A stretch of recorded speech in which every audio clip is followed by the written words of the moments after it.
Welcome back to the Old Iron Lever channel. My name is Bob, and we're going to embark on another little project today. It's kind of a simple thing, but I thought you might find it interesting since I haven't put up any videos of any consequence lately. Anyway, I have a doorbell that's not working, and I don't want to wire, the old bell transformer and the ding dong bell, the chime thing. And I had thought of something to be more interesting. So what I have is a completely non-electric bell. This is a shaft bell from an old underground mine back in the, it's about 100 years old probably. And for those of you who are not familiar with the mining industry, and that was my background, was a mining engineer. So back in the day, things were pretty simple. The hoist going up and down into a shaft style mine as opposed to an adit mine which runs horizontally. But vertically, if you're going to drop into the ground, they had a skip as it could be one of two things or a combination. It could be either have a bucket in it that hauled ore back out of the mine, or waste rock, whatever, or it could haul men and materials up and down. Anyway, the cage it was called. Anyway, once you get down underground, the hoist man had to know. He was a pretty specialized guy. He had to know how to operate his hoist, and he had to know what levels were in the mine, and he had to know how to unspool enough rope, steel rope, so they're almost always steel cable, to get the skip, the bottom of the skip, even with the bottom of the level in the workings in the mine. So you didn't want to wind up 3 feet higher or 2 feet low or anything. So there was a lot of engineering or caution built into getting the things so it worked properly, and the guy running the skip, running the hoist, which by the way was usually steam powered. Now this one here was there was in a mine that was gasoline powered, gasoline engine, and once in a while, about the time this mine was in operation, some areas would have had power, and they might have run them with electric, especially the bigger mines. They would all be electric. But anyway, so a guy wants to get in the skip and go down to go to work. He gets in there, and the guy lowers him down to level 1 or 2 or 3 or whatever's down there, and stops. And so now what? Well, the guy's down there, and the hoist operator may want to use the hoist to haul something else down, or another person or whatever, or a group of people. And so there was a shaft bell up in the hoist house, and it was typically run with something like a piece of piano wire that descended down. You can't do this for miles down underneath ground, obviously like a few hundred feet maybe, probably less than that. But anyway, they would have a set of signals, and it'd have a chart up there on each level. And on the hoistman's level, there was a chart that just to remind everybody that what the signal was to lower men down to a certain level, or bring the skip to a certain level, pick up people and take them to the surface. And there was a whole set of signals to stop and go, an emergency hoist to get everybody out of the mine in a hurry, haul ore, haul people, whatever. And each mine had its, there was sort of, I don't know if there's a real standard to it, but anyway, I don't have an underground mine, but I do have a doorbell that doesn't work. And it seems like every time I do something different, it works for a while and then it quits. So the most recent one was a wireless one, has a push button, and there's a unit that sits in the house, plugs into the wall, and over the years it's gotten quieter and quieter and quieter and less reliable. So really I can't tell if anybody's at the door. So I decided it's time to fix that.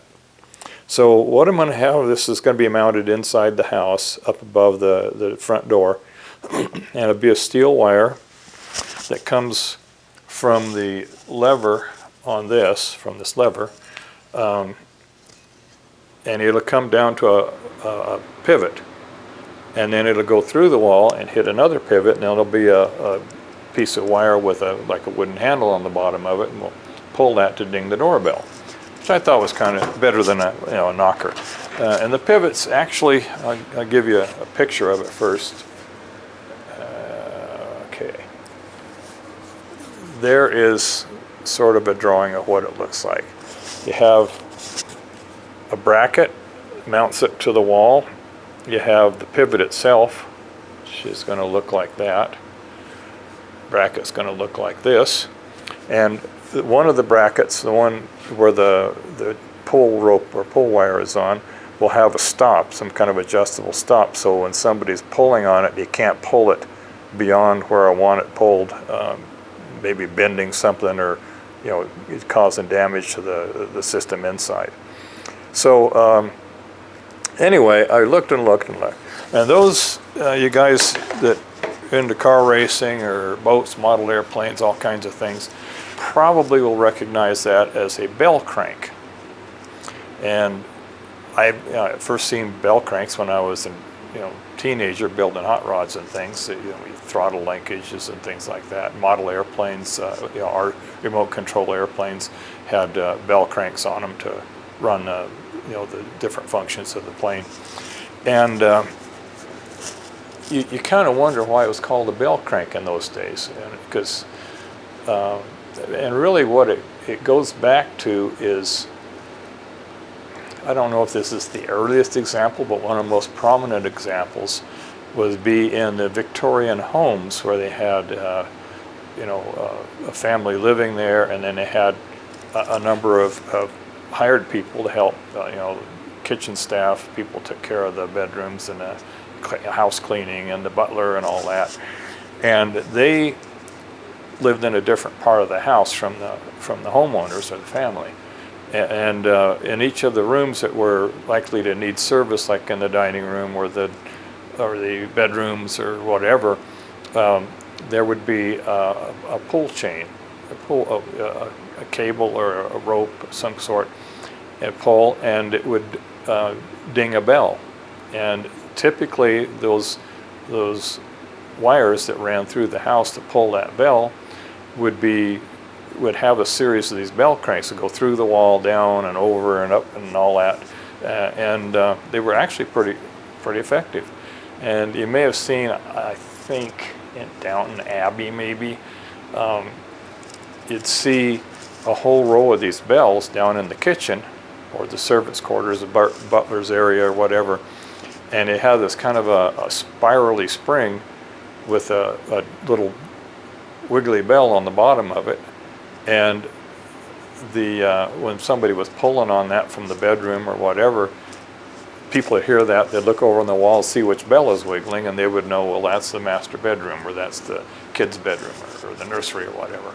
And they knew that somebody was needed. Anyway, so that's kind of the origin of the bell crank, is actually to run a bell. And they were pretty common. I'm sure it goes back further than the Victorian era, but you get the idea. So anyway, enough jabber jibber, and let's get on with it. You can see I have one of these arms laid out right here, and I wanted to get a kind of an inside radius here, so I offset. These are 5/8 inch wide, so I went 1 inch in and center punched and drilled a 3/4 inch hole, and then I'll cut these to intersect that hole on a tangent. Then around the end, and then I'll have a nice smooth shaped piece. Okay, this is the final rough cut of the arm. The pilot hole for the pivot is in there. It'll be drilled out to 1/4 inch later. And the wire holes are heavily beveled so they don't cut the wire. I thought I would take you through a little bit of the geometry here, just so you understand how I made up the links and pivot points and all that. So first thing I do is I measured the stroke that's needed to ring the bell. So if I lay that across the the center of the hole approximately. There we go. That scale is hard to read, but anyway, trust me. And then I pull the thing until it clangs. That motion is about 1 1/4 inches, so I want to, maybe give myself a little leeway there. So when I put this together, like so, it's going to pivot in such a fashion to give me a fairly straight pull. So it's going to be something like that and there, so that this travel is 1 1/4 inches. Here's the piece of metal we're going to use for the 2 ears, one on each end. You can see I've got it laid out. I'll run it through the belt grinder and drill a hole in it and cut them off.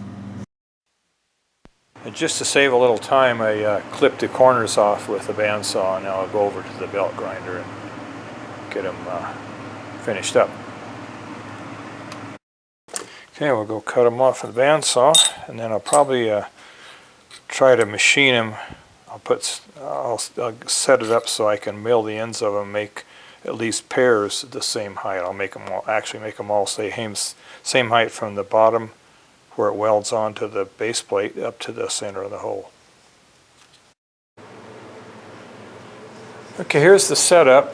Get that out of there. So I got my little riser block here with a hole in it where the pivot's going to be. Put a 1/4 inch pin in it, square that up with the jaw, and then set myself a stop so I can be at the same depth each time. So from the hole to wherever I decide to cut these will be the same.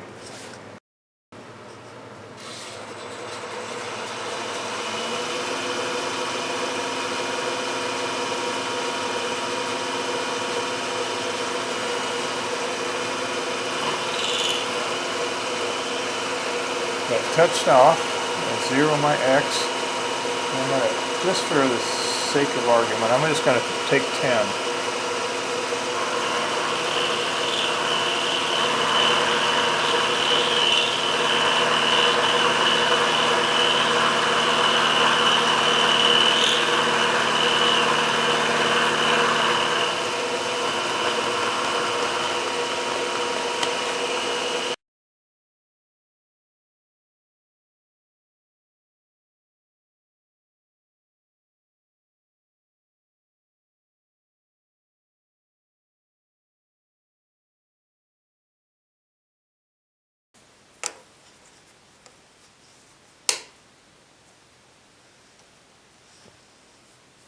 They are quite even.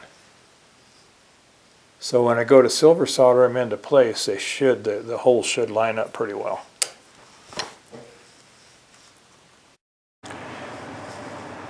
Well, the last step, or the previous step, was silver soldering these ears into place. I pinned it all together with a washer in there to give me a little extra play, and just normal silver soldering. I'm going to have to do some cleanup around the outside edges of it, but I'll wait till that cools. Front door, and above the front door up there will be a hole through the wall. One of the bell cranks will be on the outside, and a wire will be hanging down with a handle.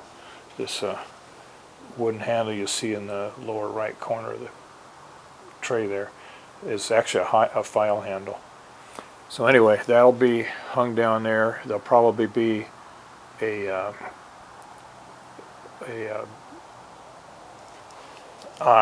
screwed eye, like so, on the wall to kind of guide the wire. Inside the house, the bell will be right up there above the doorway, and be another bell crank on this side of it.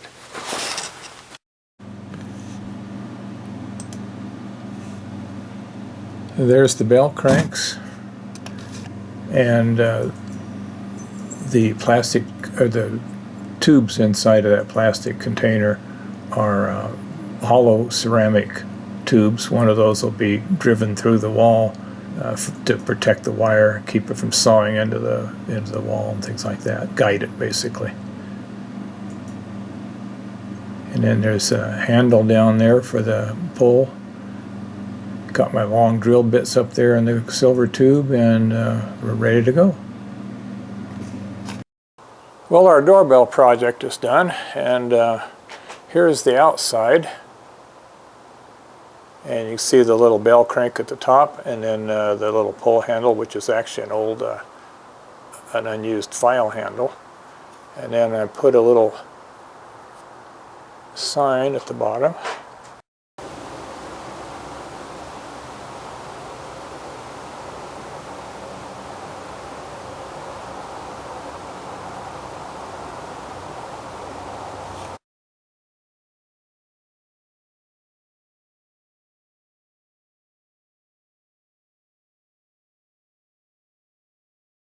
Here's what it looks like from inside the house.